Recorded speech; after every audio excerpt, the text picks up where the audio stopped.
तो हरियाणा विधानसभा चुनावों को लेकर इस समय हलचल बेहद तेज है। कांग्रेस आज अपना घोषणा पत्र जारी करने वाली। इस बीच इस पर ज्यादा जानकारी के लिए हमारे साथ हमारे संवाददाता ईशा ठाकुर जुड़ गई है चंडीगढ़ से।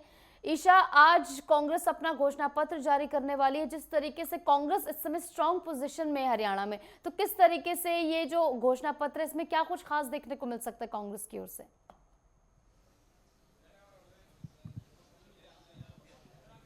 देखिए, इस वक्त मैं सेक्टर 9 में ही मौजूद हूँ, जो हरियाणा कांग्रेस प्रदेश कार्यालय है। वहीं पर सबसे पहले एक बार मैं तस्वीर दिखाना चाहूँगी कि किस तरीके से यहाँ पर जो पहले चरण के तहत दिल्ली में जिस तरीके से घोषणा पत्र जो जारी किया गया था, उसमें जो 7 गारंटी कांग्रेस की तरफ से दी गई थी, उसे सिलसिलेवार आप देखिए कांग्रेस मुख्यालय है चंडीगढ़ में, हरियाणा कांग्रेस का, और उनकी तरफ से इसे दिखाया गया है।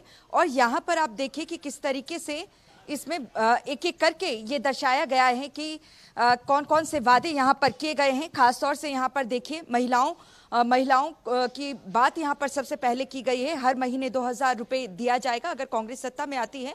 500 रुपये का गैस सिलेंडर मुहैया करवाया जाएगा। इसके साथ ही हर परिवार को खुशहाली के तहत 300 यूनिट फ्री बिजली दी जाएगी। 25 लाख तक का मुफ्त इलाज किया जाएगा। और किसानों की खास तौर से बात करें तो कानूनी गारंटी की बात यहाँ पर की गई है। देखिए, ये अगर हम प्रदेश मुख्यालय की इसकी बात करें, जहाँ पर इस वक्त मेरी मौजूदगी है, 10:30 बजे यहाँ पर प्रेस कॉन्फ्रेंस होनी है। दूसरे चरण के तहत यहाँ पर संपूर्ण घोषणा पत्र जारी किया जाएगा। जो 7 गारंटी पहले कांग्रेस दे चुकी है, इसी में ही आगे इसका विस्तार किया जाएगा।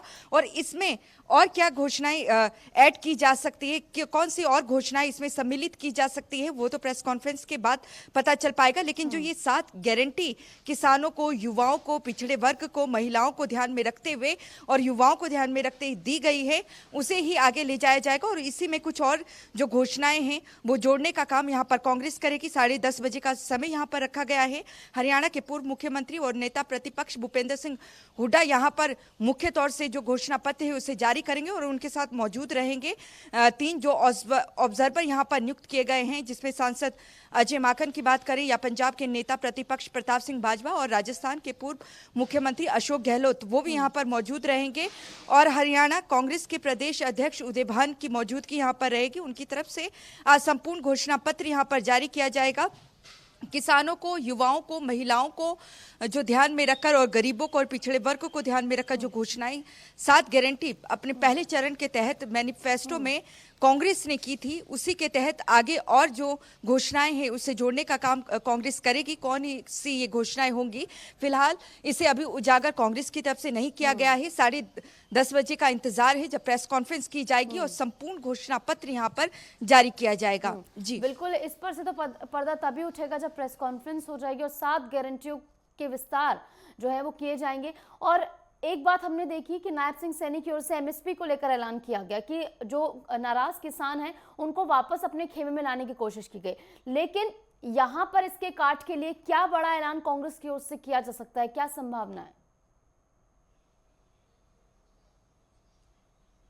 देखिए, कांग्रेस पहले ही अपने जो पहले चरण का मैनिफेस्टो जारी कर चुकी है, चुनावी घोषणा पत्र उसमें कर चुकी है, क्योंकि किसानों की जो पहली मांग है जिसको लेकर वो लगातार धरने दे रहे हैं, उनकी यही मांग है कि जो फसल है उसमें जो एमएसपी पर खरीदी जाती है, एमएसपी की कानूनी गारंटी यहाँ पर दी जाए। और यही जो घोषणा है वो पहले कर चुकी है कांग्रेस। और जहाँ तक बीजेपी की बात करें तो बीजेपी का कहना है कि 24 फसलें जो हरियाणा में उगाई जाती है उनको एमएसपी पे खरीदने का काम हरियाणा सरकार कर रही है। लेकिन भूपेंद्र सिंह हुड्डा भी इसका जवाब दे चुके हैं कि हरियाणा में तो 24 फसलें उगाई ही नहीं जाती है, तो किन 24 फसलों की बात बीजेपी कर रही है। लेकिन यहाँ पर ये जरूर कह सकते हैं कि जो किसानों का साथ है वो बीजेपी से छूटता हुआ कहीं ना कहीं कांग्रेस के खेमे में आ गया है। और जो मांग लगातार किसान कर रहे थे उसी में अमली जामा यहाँ पर पहनाया गया है और कहा गया है कि अगर सत्ता में आते हैं तो कानूनी दर्जा यहाँ पर दिया जाएगा एमएसपी को, जो कानूनी गारंटी मांग कर रहे हैं कांग्रेस। और यही वजह है कि आपको तस्वीर दिखा देते हैं। देखिए, जो पहला चुनावी घोषणा पत्र था उसमें जो घोषणा किए गए हैं, और देखिए वादे पक्के इरादे, 7 वादे पक्के इरादे, जो 7 गारंटी दी गई है। और किसानों को समृद्धि, एमएसपी की गारंटी और तत्काल फसल मुआवजा। अगर कोई फसल बेमौसमी बरसात से या ओलावृष्टि से या किसी तरीके से नष्ट होती है तो तत्काल तौर पर उसका मुआवजा यहाँ पर दिया जाएगा। और कहीं ना कहीं देखिए बीजेपी सरकार इसलिए भी जो मौजूदा, क्योंकि यहाँ पर भारतीय जनता पार्टी की सरकार है, बैकफुट में इसलिए भी है क्योंकि यहाँ पर जो किसान है, एक तो एमएसपी की गारंटी को लेकर लगातार धरना दे रहे हैं, दूसरा उनकी अगर फसल भी खराब होती है तो सबसे पहले उन्हें जो पोर्टल लॉन्च किए गए हैं हर चीज़ के लिए बीजेपी सरकार की तरफ से, उसमें उसका उन्हें ब्यौरा देना होता है। उस पोर्टल पर बताना होता है कि कितने फसलें उनकी खराब हुई है, कितनी एकड़ उनकी ज़मीन है, कितनी एकड़ में ये फसलें खराब हुई हैं, कैसे खराब हुई हैं।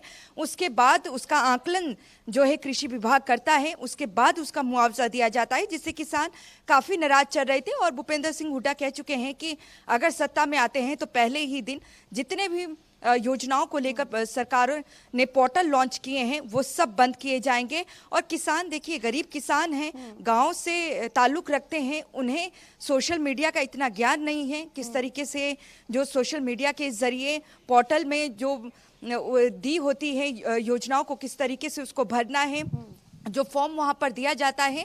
इसी वजह से कई ऐसे किसान हैं जिन्हें उनके फसल का मुआवजा नहीं मिलता है। तो किसानों के मुद्दे को लेकर बैकफुट में हैं, युवाओं के मुद्दे को लेकर बैकफुट में हैं।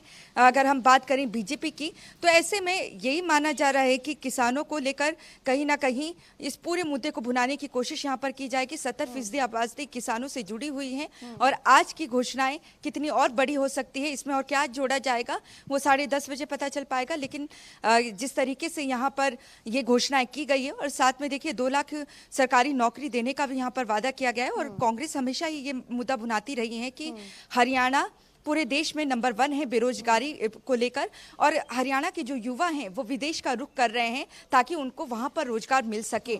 और ऐसे में ये भी माना जा रहा है कि युवाओं को लेकर भी कोई बड़ी घोषणा यहाँ पर की जा सकती है। इंतजार है 10:30 बजे का, और पूरी तरीके से जो है मजबूती के साथ कांग्रेस यहाँ पर लड़ने का काम कर रही है।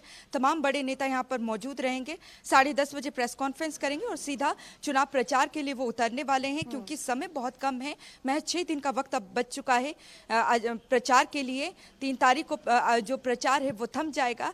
अब देखना है वो कौन सी घोषणाएं करते हैं और इसके साथ ही और कौन कौन से नेता यहाँ पर पहुंचते हैं। जी ठीक है ईशा, तो 10:30 का इंतजार है जब जो जनहित पर फोकस करके घोषणा पत्र जो है वो जारी होगा। कांग्रेस का देखना होगा क्या कुछ इसमें खास देखने को मिलता है। बहरहाल बहुत बहुत शुक्रिया ईशा हमारे साथ जुड़ने के लिए और तमाम जानकारी हमारे साथ साझा करने के लिए।